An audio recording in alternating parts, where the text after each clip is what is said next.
मैं आज कोई वीडियो नहीं दिखाऊंगा आपको, मैं आपका मनोरंजन नहीं करूंगा, बल्कि एक सच्चाई, जो कड़वी सच्चाई है वो आपके सामने बताने वाला हूं। वीडियो को पूरा देखने की कोशिश करना, आपसे हाथ जोड़ के रिक्वेस्ट है।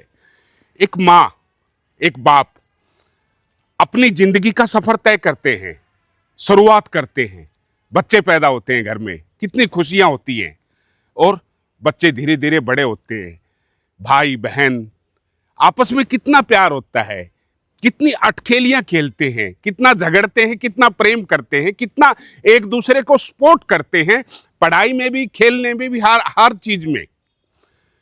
लेकिन एक दौर आता है जो बड़े बड़े हो जाते हैं, अफेक्शन शुरू हो जाते हैं, नफरतें जन्म ले लेती हैं, उनकी शादियां हो जाती हैं, और एक भाई जो अपने छोटे से भाई को अपने हाथों से खिलाता था, अपने हाथों से पढ़ाता था, वो एक दूसरे के दुश्मन होने लग जाते हैं, नफरत करने लग जाते हैं।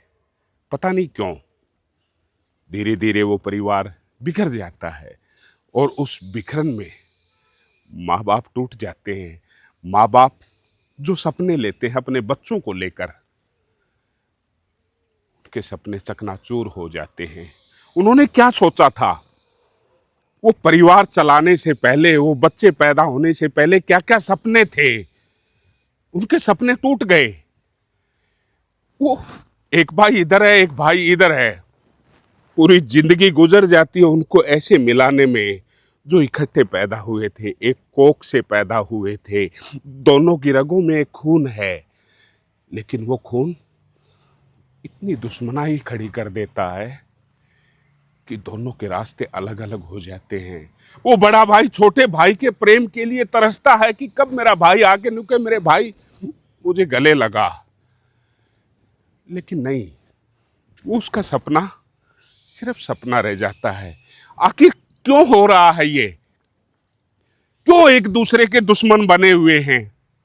मुझे तो नहीं लगता कि कोई ऐसी बात होगी। अगर बातें होंगी तो वहां पर सिर्फ सिर्फ ईगो, कि वो मुझसे नहीं बोलता तो मैं क्यों बोलूं, वो मेरे पास नहीं आया तो मैं क्यों जाऊं, उसका फोन मेरे पास नहीं आया तो मैं क्यों करूं। और वो नफरत की दीवार इतनी पक्की हो जाती है कि उसको कोई भी मशीनगिरी नहीं तोड़ सकती, कोई भी प्रेम नहीं तोड़ सकता। अरे छोटी सी जिंदगी है, पता नहीं कब जिंदगी का बल्ब फ्यूज हो जाए। क्यों नफरतों के बीज बो रहे हो? मेरी रिक्वेस्ट है उन भाइयों से, उन भाइयों की बहनों से, कि आपस में झगड़ा क्यों क्यों कर रहे हो? माँ बाप कहते हैं कि शादी हो गई, शादी होने के बाद उसकी वाइफ ने उसका माइंड चेंज कर दिया और वो हमारा दुश्मन हो गया, वो भाई भाई का दुश्मन हो गया। नो, कहीं ना कहीं मैं यहां पर माँ बाप को भी जिम्मेदार ठहराता हूं कि उस परिवार को चलाने में, उसकी एकता को और बिखेरने में माँ बाप का बहुत बड़ा हाथ है। क्योंकि कुछ माँ बाप ऐसे हैं जो पुत्र मोह में आकर सिर्फ और सिर्फ एक से मोहब्बत करते हैं। मान लो उस परिवार में 3 बच्चे हैं, एक से प्रेम कर रहे हैं 2, तो लाजमी है कि हमारे से प्रेम क्यों नहीं? क्यों? मैं उस माँ बाप से पूछता हूं कि क्या वो आपने पैदा नहीं किया उनको? क्या वो आपकी कोख से पैदा नहीं हुए? फिर उनको साइड में क्यों फेंक रहे हो? अरे उनका भी तो अधिकार है, जो एक से प्रेम कर रहे हो उन दोनों से क्यों नहीं कर रहे? अगर माँ बाप अपनी जगह ठीक हैं तो मुझे लगता है कि वो प्रेम, जो भाई का, बहन का, वो प्रेम नहीं बिखरेगा, वो परिवार एक एकजुट होके रहेगा। क्योंकि इकट्ठी जो झाड़ू होती है ना, उसमें बहुत ताकत होती है। अगर हम झाड़ू के तिनके को निकाल देंगे ना, ना वो सफाई कर सकती और ना वो किसी काम आ सकती। हाँ, एक एक सीख है वो चुभने के काम आती है। जो सिर्फ और सिर्फ हमारे को दर्द दे सकती है, किसी की आंखें फोड़ सकती है, किसी के सीने के अंदर घुसाया जा सकता है।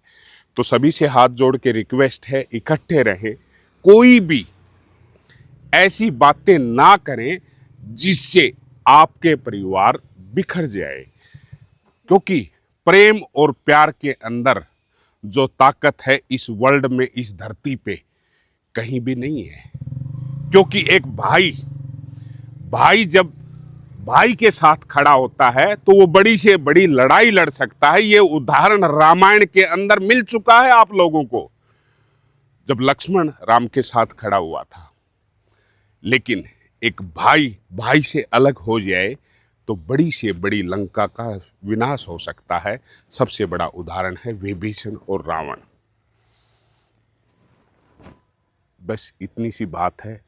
अगर ये बात आपको अच्छी लगे और समझ में आए तो कृपया इसको शेयर ज़रूर करें। बस मेरा यही है कि जो परिवार है जिसमें 10 लोग हैं या 20 लोग हैं या 5 लोग हैं या 2 लोग हैं, इकट्ठे रहें। हरे कृष्णा।